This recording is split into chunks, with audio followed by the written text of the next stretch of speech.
Okay, so here's some examples of problems using the sum and difference formulas. And if you look at the homework, you'll see that there are a couple of problems where they do this for you. So I'm going to start at where you have to do it yourself, and then the other one should be pretty straightforward. So let's say I want to find what the trig functions are for 15 degrees. So this is not on the unit circle. And what you have to do is you have to figure out how you can get 15 degrees by either adding or subtracting angles on the unit circle. So in this case, if I took 45 degrees and I subtracted 30 degrees, that would give me 15 degrees. And both of those are on the unit circle. And so I'm going to be using the difference formulas because I'm subtracting. Say I had 75, if it was 45 plus 30, then I'd use the sum formulas. So there are three formulas for differences. One is the sine of u minus v equals sine of u cosine of v minus cosine of u sine of v for cosine. Cosine of u minus v is cosine of u cosine of v minus plus sine of u times the sine of v. And you get the tangent of u minus v is tangent of u minus tangent of v divided by 1 plus tangent of u tangent of v. So once this has been broken up, either you doing it or somebody else doing it for you, you just have to figure out what u is. Well, u is the first term, 45 degrees. V is 30 degrees. And we're going to need the sine, cosine, and tangent of these two angles. So let's just list them below, and then we can plug them into the formula. So you can, using the unit circle, to find these values. So we've got the sine, cosine, tangent. Okay, 45 degrees, square root of 2 over 2 for the sine and the cosine, and the tangent is 1. For 30 degrees, the sine is a half, the cosine is the square root of 3 over 2, and the tangent is the square root of 3 over 3. So now we can calculate the sine of 15 degrees, which is the same as the sine of 45 minus 30. And now plugging that into this equation, you get the sine of u times the cosine of v, sine of u, cosine of v, minus, then you have the cosine of u, which is square root of 2 over 2, times the sine of v, which is a half. So when you multiply this out, you're going to get 2 times 3 in the square root, so that becomes the square root of 6 over 4. And the second fraction is the square root of 2 over 4. So square root of 2 times 1 is the square root of 2. 2 times 2 is 4. And then you have a common denominator, so you can have square root of 6 minus the square root of 2 all over 4. And that's the answer. Okay, we're not going to plug it into our calculators yet. Okay, so the cosine of 15 degrees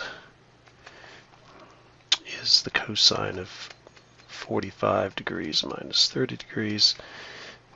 And going over here to the appropriate formula, which is the second one, you've got the cosine of u. So the cosine of u is square root of 2 over 2. So I'm going to just write them out. Cosine of 45 is the square root of 2 over 2 times the cosine of v. The cosine of the next term was square root of 3 over 2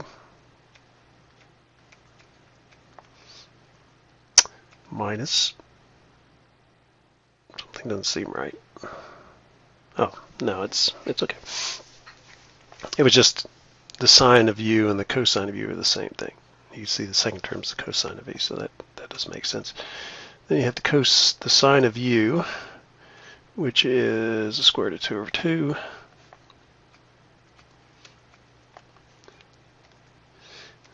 and there's a plus. That's the big difference. You got a plus sign here. Times the sine of v, which is a half. So we get the first term's the square root of 6 over 4. We add the square root of 2 over 4, which becomes the square root of 6 plus the square root of 2 all over 4. And then finally, the tangent of 15 degrees is the tangent of 45 degrees minus 30 degrees. So we use this last equation. So you got the tangent of 45, which is 1, minus the tangent of 30 degrees, which is the square root of 3 over 3, all divided by 1, plus the tangent of 45 degrees, which is 1, times the tangent of 30 degrees, which is the square root of 3 over 3. So the hard part here is just simplifying this fraction down. So the first thing we're going to do is we can combine both the numerator and the denominator. Not combine the numerator and the denominator. Make the numerator into a single fraction. And you'll notice to make 1 into a fraction, I multiply and divide by 3. It's a fraction with the same denominator. So I'll have 3 divided by 3 minus the square root of 3 divided by 3. So that means the numerator is 3 minus the square root of 3 all over 3. So this is 3 over 3, 3 minus the square root of 3 over 3. The same thing happens in the denominator. You can multiply this by 3 over 3 because that's the denominator. So we get 3 plus the square root of 3 over 3. Now notice this denominators of both the numerator and the denominator terms are the same. So then we get 3 square root of 3 divided by 3 plus the square root of 3. Now it's still not good enough because we need to get rid of the square root in the denominator. So you take the numerator and the denominator and multiply by this conjugate type number. Not sure what the exact name is, but and what that'll do is it'll get rid of the square root in the denominator.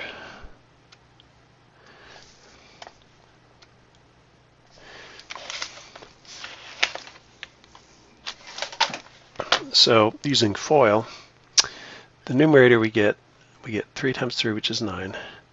FO outside is negative 3 times the square root of 3. 3 times the negative the square.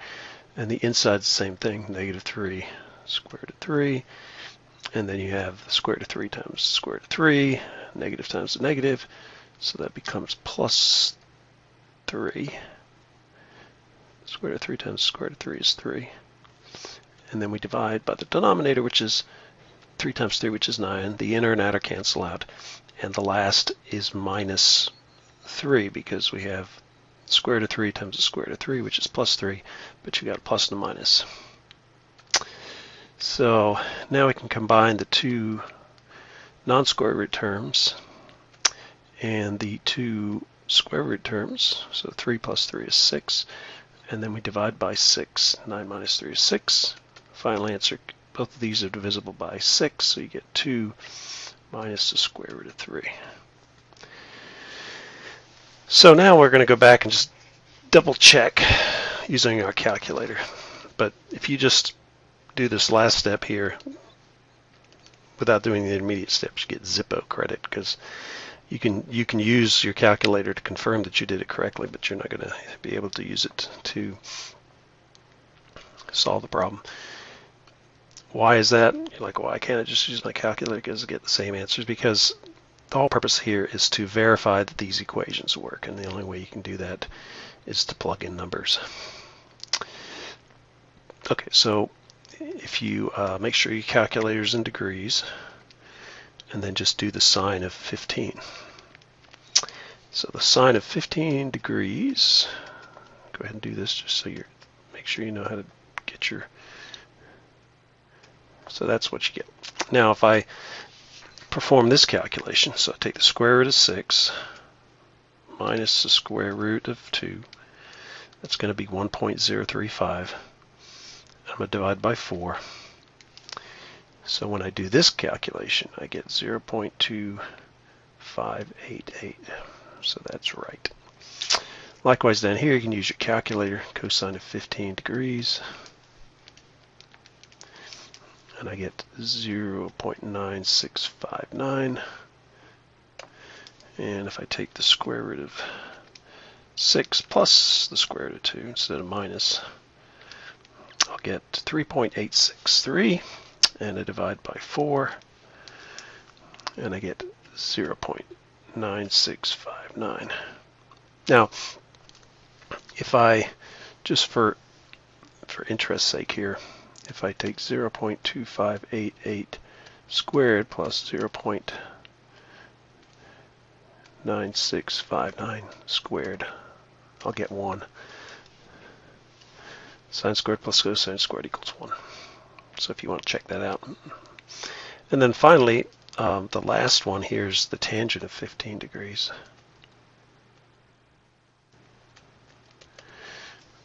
And so again, calculator, tangent of 15 is 0.2679. And if I take 2 and subtract the square root of 3, I get 0.2679. So we did do that correctly. Okay, let's look at another one where we add two things together. So got okay,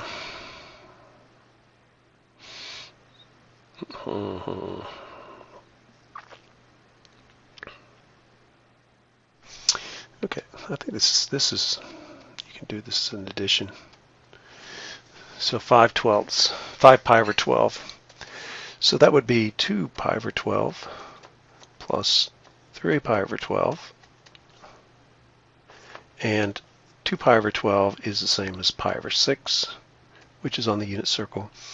And 3 pi over 12 is pi over 4. So this is not in the unit circle, but these two are. So I'm going to use the sum formulas instead of the difference formulas. So I'm going to write these down. Sine of u plus v equals the sine of u cosine of v minus plus cosine of u sine of v. Cosine of u plus v is cosine of u cosine of v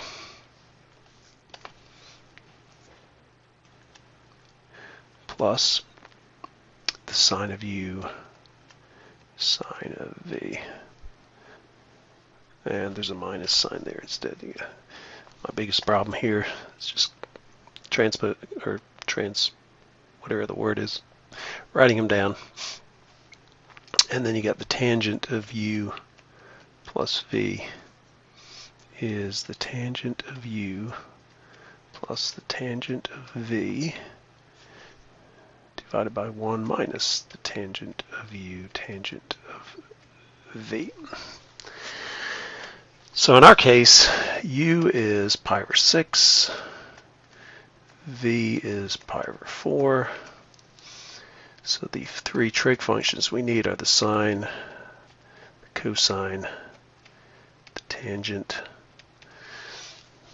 So the sine of pi over 6, it's kind of like the last one we did, except there we took this and we subtracted that. Here we're adding them together. So the sine of pi over 6 is 1/2. Is that right? Yeah. You can just look on your unit circle. Cosine is square root of 3 over 2. The tangent is 1. the sine of pi over 4 is the square root of 2 over 2, square root of 2 over 2, and the square root of 3 over 2. So now all we have to do is just use the formula. The sine of pi over 6, well, 5 pi over 12, that was my original angle. 5 pi over 12 is equal to the sine of pi over 6 plus pi over 4. And using this equation, you get the sine of pi over 6 cosine of pi over 4 plus the cosine of pi over 6 sine of pi over 4. And the sine of pi over 6 is a half times the cosine of pi over 4, which is the square root of 2 over 2. And we add the cosine of pi over 6, which is the square root of 3 over 2, times the sine of pi over 4, which is the square root of 2 over 2. And you can see this is going to be similar to the one we just did. That's the square root of 2 plus the square root of 6 divided by 4.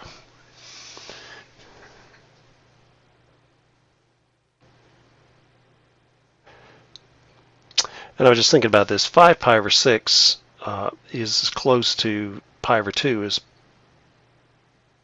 or yeah, 5 pi over 12 is as close to pi over 2, because pi over 2 would be 6 pi over 12, so it's within pi over 12 of the y-axis, whereas pi over 12 was down here. So they should be somewhat symmetric, except the sine and the cosine values are going to be switched. So the cosine of 5 pi over 12 is equal to the cosine of pi over 6 plus pi over 4, and then using the appropriate formula here.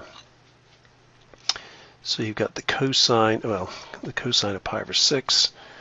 Cosine of pi over 6 is square root of 3 over 2. The cosine of pi over 4 is the square root of 2 over 2. And then you subtract the sine of pi over 6, which is a half, times the sine of pi over 4, which is the square root of 2 over 2. So we end up with the square root of 6 minus the square root of 2 all over 4. And finally, the tangent situation is similar. The tangent of 5 pi over 12 is the same as the tangent of pi over 6 plus pi over 4. And using the formula, we have the tangent of u, which is 1, which is the square root of 3 over 3. So tangent of pi over 6 is square root of 3 over 3. So that's not the tangent. You just need to plug the number in here. Tangent of that is the square root of 3 over 3 plus the tangent of pi over 4, which is 1, divided by 1 minus the tangent of pi over 6, which is the square root of 3 over 3, times the tangent of pi over 4, which is 1. So we get the square root of 3 over 3 plus 1 divided by 1 minus the square root of 3 over 3. And again, we find the common denominators in the big numerator. So you end up with the square root of 3 plus 3 over 3. And at the denominator, we end up with 3 minus the square root of 3 over 3. So 1 is 3/3, so you get 3. Minus, these cancel out. So we're left with the square root of 3 plus 3 over 3 minus the square root of 3. So we're going to multiply and divide by the conjugate-ish term here. So what we're trying to do is get rid of square roots in the denominator. So in the denominator, what we end up with is 3 times 3, which is 9. The inner and outer cancel out, and then you have minus 3. So negative So square root of 3 times the square root of 3 is 3. In the numerator, we end up with 3 times the square root of 3 from the first. Outer is 3. Square root of 3 times the square root of 3. The inner is 3 times 3, which is 9. And the last is going to be square root of 3 times 3. So if we add all this together, we'll get 12 plus 6 times the square root of 3, all divided by 6, or 2 plus the square root of 3. So if you do that, 2 plus the square root of 3, so we're gonna confirm this last one. The other ones, I feel pretty confident that was right. So you get 2 plus the square root of 3, which is 3.73. And if I go to my calculator and I do the tangent of 5 pi over 12, make sure your computers or your calculators in radians. And if I do the tangent of 5 times pi divided by 12, close parenthesis, I get 3.732. So you see that they are the same, and we did it correctly.